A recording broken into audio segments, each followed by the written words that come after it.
आओ सुनाऊं मैं एक कहानी, हर कहानी में एक नया सफ़र। चलो सुनते हैं किस्से बेमिसाल। सब्सक्राइब, लाइक, शेयर करना ना भूलें। हेलो प्यारे दोस्तों, आज एक पेशकश लेकर हाजिर हुई हूँ जिसका शीर्षक है इश्क दीवाना। इस शीर्षक का मतलब आपको ये कहानी देखकर पता चल जाएगा। ये कहानी आपको मनोरंजन के साथ साथ बहुत कुछ सीख देगी। तो चलिए चलते हैं इस इश्क दीवाना की तरफ। दिल को लगती है अजीब सी चोट, ना नींद ना चैन ना आराम, हर धड़कन में बस वही है बसती, इश्क दीवाना पागलपन का नाम। आखिर क्यों बंद किया शिवांग ने अनिका को? क्या दुश्मनी है उसकी उसके पापा राठौर कश्यप से? क्या था जो शिवांग ने नई दुल्हन को कैद कर दिया? सोचते सोचते अनिका को उस बंद कमरे में भी नींद आ गई। नींद दरवाजे के खुलने से टूटी। सामने शिवांग उसके लिए खाना लिए खड़ा था। अनिका उसे देखकर उठकर बैठ गई। शिवांग ने खाना आगे बढ़ाकर उसे खाने के लिए कहा।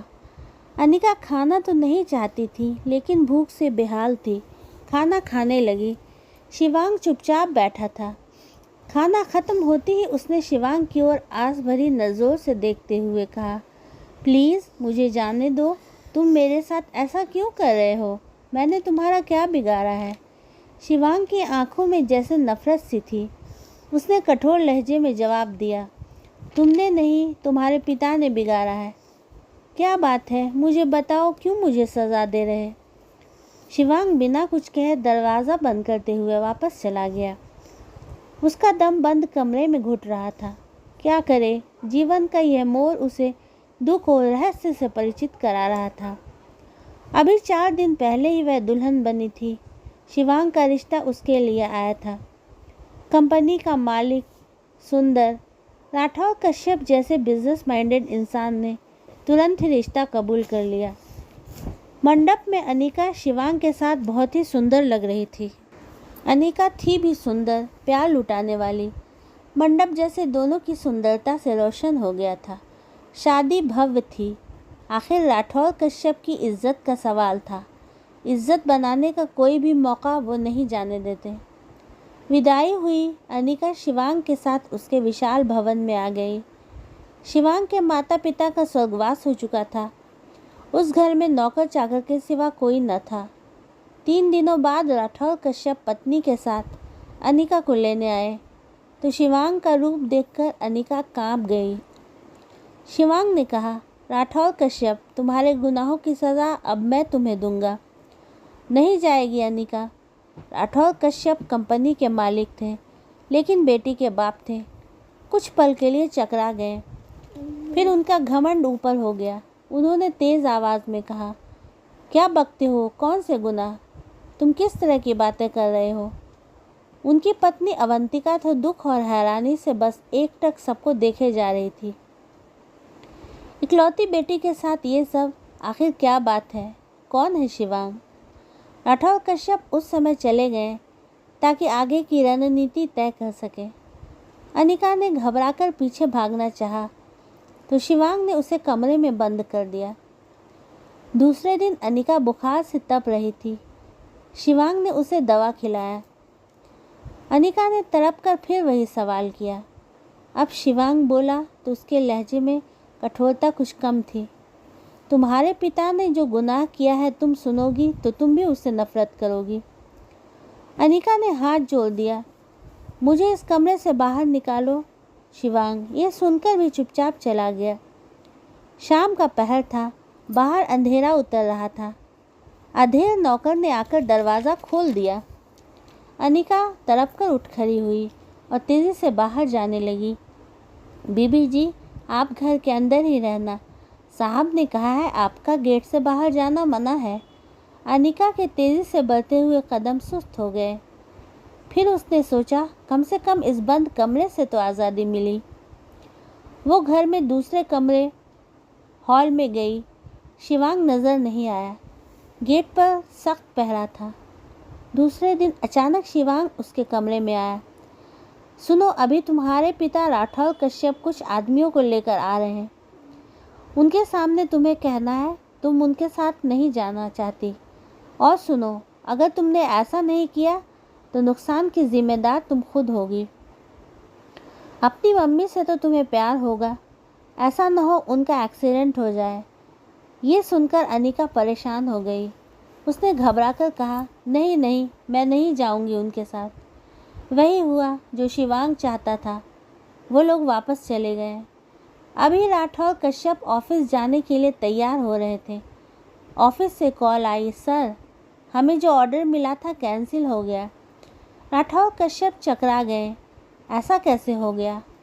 ऑफिस पहुंचते ही उन्होंने पता लगवाया। पता चला ये ऑर्डर जिस कंपनी को मिला था उसका मालिक था शिवांग। आखिर कौन है ये शिवांग, क्या चाहता है?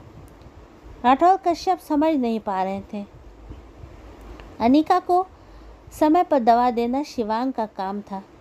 समय पर उसे खाना दे दिया जाता, अनिका चुपचाप खा लेती। ना जाने अब जिंदगी क्या करवट लेगी। ज़रूरत का हर सामान शिवांग लाकर रख देता, परंतु आंखों में वही कठोरता रहती।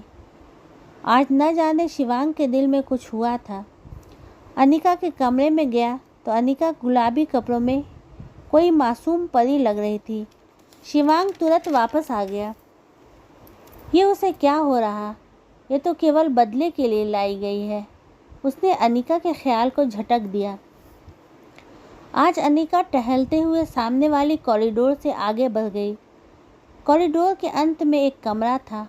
वहाँ से धीमी सी शिवांग की आवाज़ आ रही थी। अनिका ने उत्सुकता से खिड़की से झांका। सामने बिस्तर पर एक स्त्री बिल्कुल हड्डियों का ढांचा थी, परी थी। शिवांग उसके पास बैठा कह रहा था, बुआ मैं तुम्हारी बर्बादी का बदला लेकर रहूँगा। ये सुनकर अनिका की उत्सुकता बढ़ गई। शिवांग अब उस हड्डियों के ढांचे को कुछ तरल खिला रहा था। शायद वो उठ नहीं सकती थी। अनिका वापस अपने कमरे में आ गई। दूसरे दिन बाहर टहलते हुए उसने एक नौकर से पूछने की कोशिश की। उसने कोई जवाब नहीं दिया, आगे बढ़ गया। शिवांग के मन में जाने कैसे अनिका के प्रेम का कोपल फूटने लगा।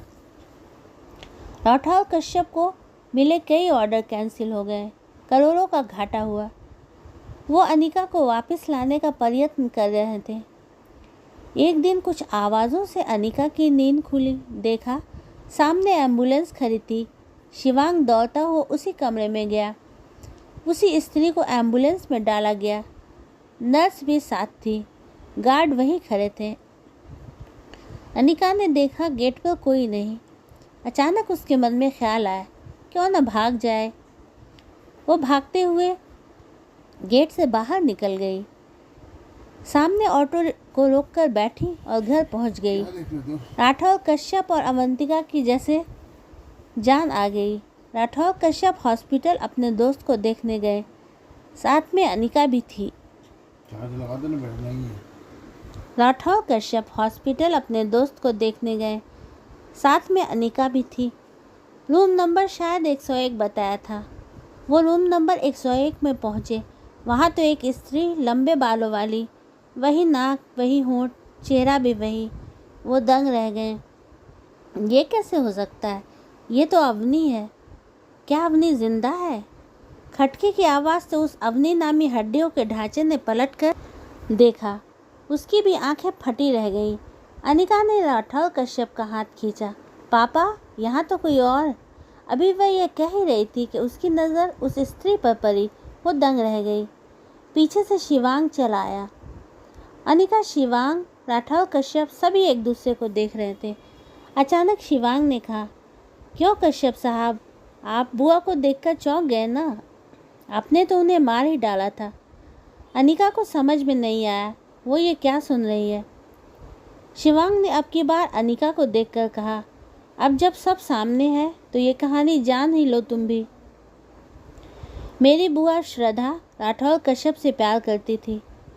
दादी थी घर में, पैसों की कमी नहीं थी। मैं अपने मम्मा बाबा के साथ सिंगापुर में रहता था। बुआ ने राठौर साहब से शादी कर ली। थोड़े दिनों बाद दादी का स्वर्गवास हो गया। राठौर कश्यप पहले से शादीशुदा था। उसकी 10 साल की बेटी यानी तुम थी। राठौर कश्यप यानी तुम्हारे पिता ने श्रद्धा बुआ से कई प्लॉट घर अपने नाम करवा लिया। मैं उस समय हाई स्कूल कर रहा था। कभी कभी बुआ से बात होती थी। वैसे बुआ ठीक ही थी। अचानक मेरे मम्मा बाबा का एक्सीडेंट में देहांत हो गया। मैं अकेला रह गया। बहुत दिनों बाद संभला तो एक और बुरी खबर मिली, बुआ कहीं गायब हो गई है। मुझे आने में 5 महीने लग गए। आकर तुम्हारे पिता राठौर कश्यप से मिलना चाहा तो वो देश से बाहर चले गए थे। बुआ का कहीं पता नहीं चला। मैं घर में रहकर आगे पढ़ने लगा। 1 साल बाद अचानक मेरे पास एक कॉल आई। कॉल पे कोई स्त्री थी। उसने मुझे आने को कहा। किसी गांव से बात कर रही थी। उसने श्रद्धा बुआ का बताया। मेरा नंबर कहाँ से मिला पूछने पर बताया फेसबुक से देखा। श्रद्धा जीजी के पास आपकी फ़ोटो थी। अचानक मुझे फेसबुक पर आप दिख गए। मैं वहाँ गया। श्रद्धा बुआ चल नहीं सकती थी। बड़ी मुश्किल से एक शब्द बोल पाती। उन्होंने बताया राठौर कश्यप ने उन्हें पहाड़ी से धक्का दे दिया था। उस गांव वाली स्त्री ने बताया तब से ये बोल नहीं पाती थी, याददाश्त भी नहीं थी। हमने बहुत इलाज किया, जड़ी बूटी का इलाज। अब ये कुछ ठीक है। उन्होंने एक एक शब्द करके मुझे ये कहानी बताई। श्रद्धा बुआ रो रही थी। उनके मुंह से एक शब्द निकला, बेटा। शिवांग माफ़। फिर उन्होंने मेरी तरफ इशारा किया। शायद वो अब समझ चुकी थी मेरी शिवांग से शादी हुई है। मुझे अपने पापा यानी राठौर कश्यप से नफरत सी हो रही थी। मेरे मन में शिवांग के लिए प्यार पल रहा था। जैसे ये सुनकर यह तनावर दरख्त बन गया। शिवांग श्रद्धा बुआ को डिस्चार्ज करा कर ले जा रहा था। मैं भी उसके साथ चल दी। शिवांग की नज़रों में भी मेरे लिए प्यार की दीवानगी नज़र आ रही थी। तो व्यूअर्स, आपको ये कहानी कैसी लगी कमेंट में ज़रूर बताइएगा। सब्सक्राइब लाइक शेयर करना ना भूलिएगा। अगली कहानी तक के लिए अलविदा।